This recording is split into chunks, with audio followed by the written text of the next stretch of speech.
At the foot of the mountain, a large crowd was waiting for them. A man came and knelt before Jesus and said, "Lord, have mercy on my son. He has seizures and suffers terribly. He often falls into the fire or into the water. So I brought him to your disciples, but they couldn't heal him." Jesus said, "You faithless and corrupt people, how long must I be with you? How long must I put up with you? Bring the boy here to me." Then Jesus rebuked the demon in the boy, and it left him. From that moment, the boy was well. Afterward, the disciples asked Jesus privately, "Why couldn't we cast out that demon?" "You don't have enough faith," Jesus told them. "I tell you the truth, if you had faith, even as small as a mustard seed, you could say to this mountain, 'Move from here to there,' and it would move. Nothing would be impossible." The word of God for the people of God. Thanks be to God.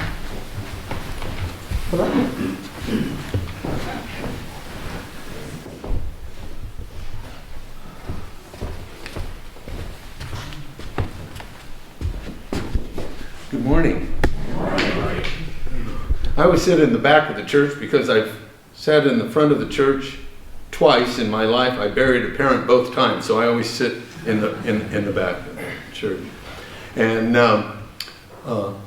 under the idea of the words of wisdom that I learned a long time ago, that a long-winded sermon and a hostage situation, there's a fine line between those two. So with that in mind, I will recite the words that Henry VIII said to his many wives, "I won't keep you long." So, may the words of my mouth and the meditations of my heart be acceptable in thy sight, O Lord, my strength and my Redeemer. I come to you with this wonderful story that I'm more than happy to share, and I've shared it at the Billy Graham Center in Asheville, North Carolina. I've shared it with my church and a few other churches. And it took place right here in beautiful Mariposa. I was a teacher out in Hornitos for several years at the at-risk school, the Jesse Benton Fremont School, when the superintendent walked in and he said, "Why didn't you apply for the job as principal of the middle school?" And I said I wouldn't touch that place with a 10-foot pole. They had had 8 principals in 3 years. And he said, "Well, you're the 9th principal, go in there." Excuse me. And so I went in, and as I'm touring, the library was, I'm sorry, cameraman, the library was this big. That was the entire library, just that little storeroom. And there was this wonderful lady by the name of Carol Wilson. And I walked in and I looked at the library and I said, "This will not do." And she rolled her eyes and I said, "What's with that?" And she says, "I've heard that from all of you principals and nothing changes." And I said, "I'm going to get to work on this. I'm going to start praying." And so I started praying. For 3 years, I prayed on this, and every time anybody, and I was praying for $10,000. I don't know where I came up with that number. I'm not a builder. I'm not a contractor. I'm clueless. And so, but I started praying for $10,000. And so, with that in mind, I was trying to solve the problem. And I came up with the answer. When I take my car to the auto mechanic and I say it's not working well, I don't tell him how to fix it. I just ask him to fix it. When I go to the doctor, or you go to the doctor and you say, "I'm not doing well," we don't tell him how to fix it. We just have him do that. But why is it that when we pray to the Almighty, why do we tell him what the problem is and how to fix it? We're really quite immodest there. "God, this is what I want you to do, and I want him to explode," or something like that, you know, and we tell the Almighty. And I kept praying for $10,000. Well, I prayed and prayed and prayed and prayed and prayed. And I'd go to Vaughn's and I'd buy my groceries, and the girl would say, "Anything else? I need $10,000. And when I was at a restaurant, "Anything else? I need $10,000 for my library." And then one day, my secretary was out. It happened in December of 2006. I answered the phone, and it was a lady by the name of Sue Abramson from the Wheel of Fortune television show. And so once I was convinced it wasn't a gag from one of my buddies, and she said, have you heard of us? And I said, I don't watch your show. And I said, but I've heard of you. And she says, have you ever heard of a soap opera star by the name of Deidre Hall? And I said, I couldn't pick her out of a group of 2 with any certainty. And she says, well, she's heard of you. And I said, oh. And she had heard about my need for a library enhancement. Excuse me. And I said, oh. And she said, yes. And she said, we do what's called Sweeps Week on Wheel of Fortune a couple times a year. And this year we're bringing in soap opera stars, and they're going to play for their favorite charity, and she's going to play for you. And I said, well, at the risk of asking what's in it for me, what's in it for me? And she says, well, you get whatever she wins, but the minimum is $10,000. Well, I started crying.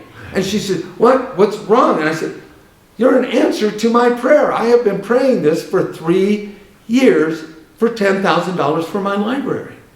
And she says, well, it's coming.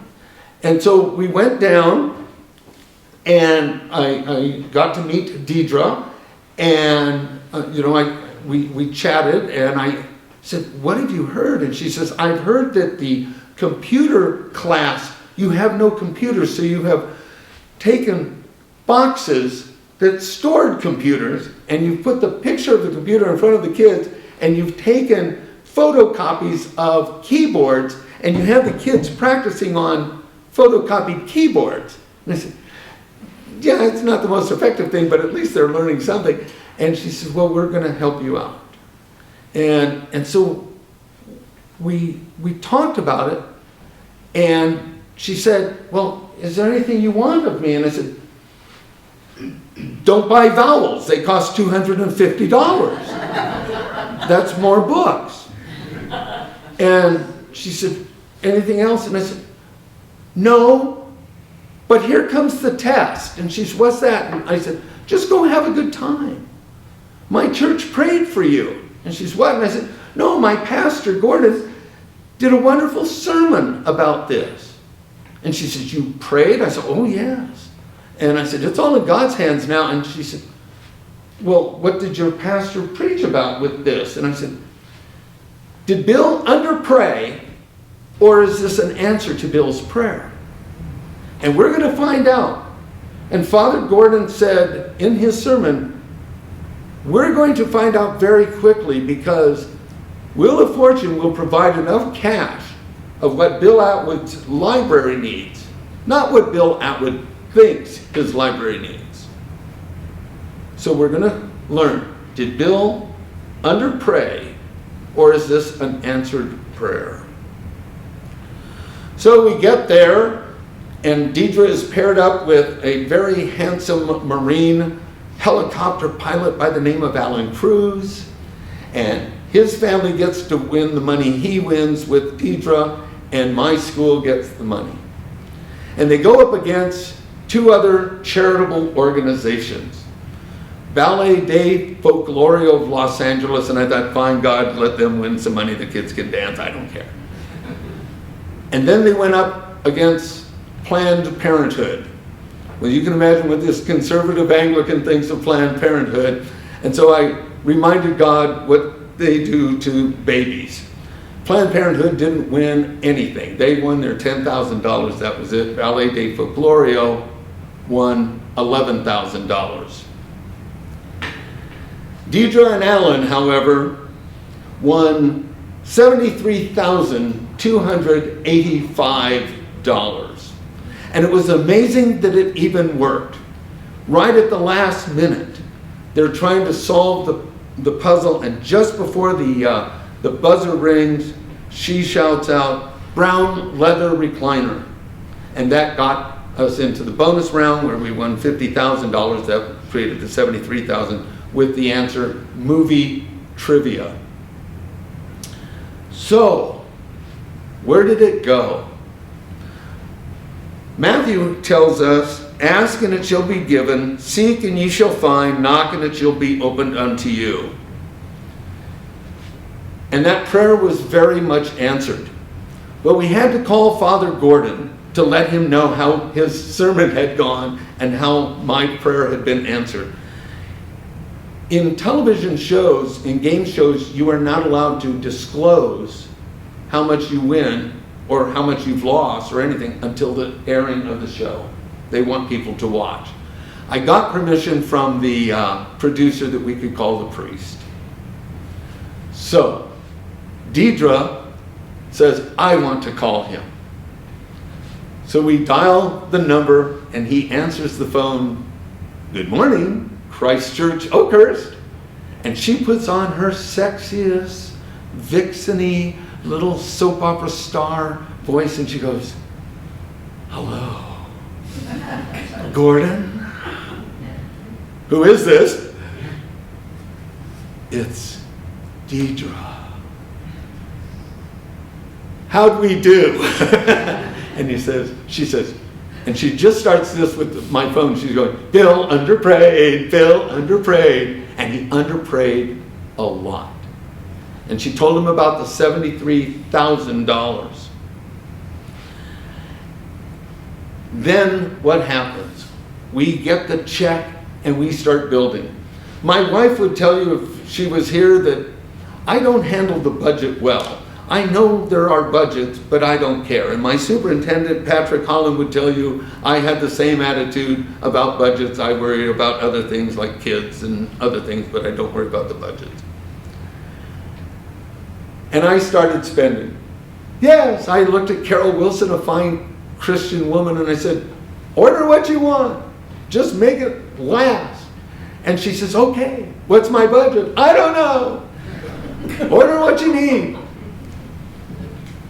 Well, she orders this, and we ordered that, and we ordered the carpet, and we knock out walls, and we took 4 classrooms and made it a library, and we're spending, and here comes the superintendent, Bill, what, Dr. Holland? Bill, we don't have extra money. If you go over the budget, I don't have anything.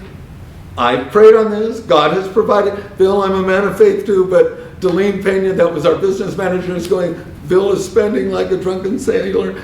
And I'd like you to know that when we got everything we wanted, the bills were paid, and Delene Pena calls me and she says, I don't know how you did this. And I said, how much is left over? And she said, out of the $73,285, you have everything you want and 15 cents is left over. God knew exactly what we wanted. And so I share this with you because when we take it to the Almighty, just give Him the situation. Just tell Him the problem and then trust. Did it take 3 years? Yes, but that was a good lesson for me. The prayers are always answered, but it's in God's time, not in Bill's time, but in God's time. But the answer was yes, and we were ready for it. And it was a great lesson for me. It was a great lesson for my students. It was a wonderful library, and we were able to enhance it. Deidre, bless her heart, called Sony Pictures, who owns the Wheel of Fortune rights, and she said, you know, you guys sell computers, and I want a discount for the computers. And they said, oh, yeah, we always give schools 10%. And she says, well, Bill would be calling you for that one. I want 40%. And they said, 40%? She said, well, I thought of asking you for 50%, but I'll allow you to offer that. And they did. And then they gave us free warranty for 3 years. And Sierra Telephone installed everything for free. And so we took that $73,000 and made it over $125,000 gift to the kids of Mariposa. So when you take your problems to God, let Him find the solution. Let Him find the solution, and He will find them. My wife is supposed to have been dead the last 30 years. When we got married, there was only a 20% chance she'd see the first anniversary. I just handed it over to God. Send the doctor, send the medicine, my insurance will cover the cost. And we just celebrated 30 years. You apparently had a surgery, and you're still walking and we're on this side of the grass. We give it to God. So Daniel said, as I conclude this, Daniel said, "It has seemed good for me to declare the signs and wonders which the Most High God has done for me." Thank you for allowing me to share this wonderful story of what God did right here in Mariposa to help the students, all by using a soap opera star who heard about a teacher principal in lowly little Mariposa. Thank you very much. Have a great day.